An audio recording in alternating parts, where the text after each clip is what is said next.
For 2019 Baja 500, I guess you could say we're bringing something totally different. This is a concept that I've had in my mind for 10 years.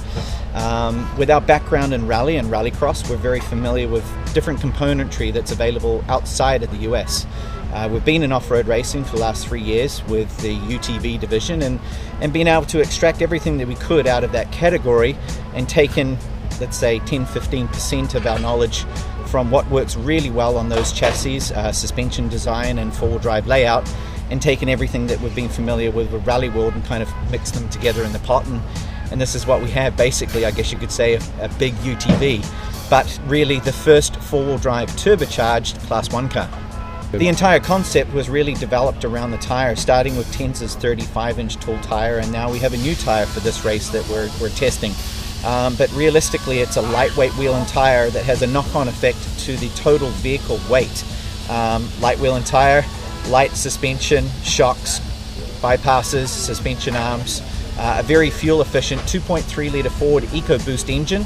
Direct injection gets about 7.5 to 8 miles to the gallon, so that total combination produces a car without fuel but fully ready to go is 2,800 pounds. Full of fuel is just a tick over 3,000 pounds. So add a sequential 6-speed gearbox there and four-wheel drive, and it's a very impressive vehicle point to point. It's not a top-end car, but it was never designed to be a top-end car, and when you have races that are in Baja that are average speeds around the 50 mile an hour mark, why build a car with 800 horsepower and try to do 150 miles an hour? It's never been our attitude, and that's what you're seeing with this new design.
you give me a little push.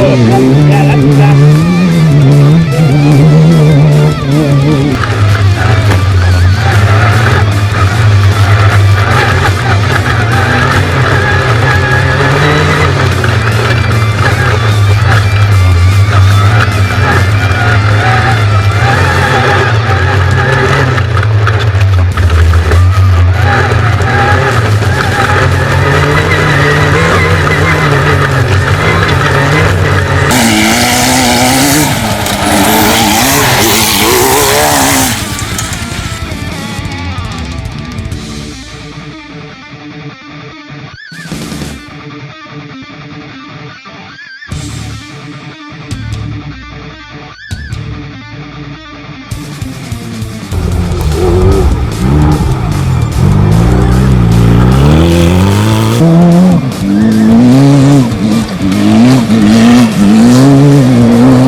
This was a tough race.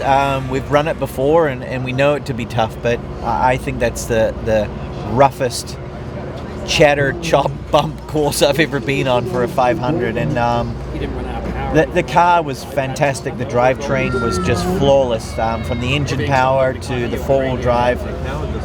We don't have enough mileage on the car yet to have tuned the shocks right, and we were just a little soft.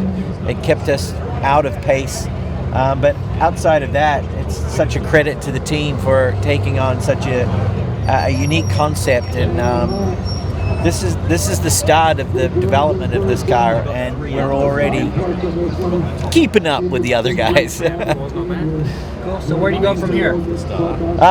We got different turbochargers to play with. We need a little bit more top end power. It's got so much torque. I was driving nearly everything in third, so we can give up a little response and get a bit more horsepower, and then just keep running it, testing it. The goal was, if the car's in great shape as it is right now, to go out testing and do more and more shock tunes. Every pit I came into, we were getting a tune on the shock, so we're still developing the car.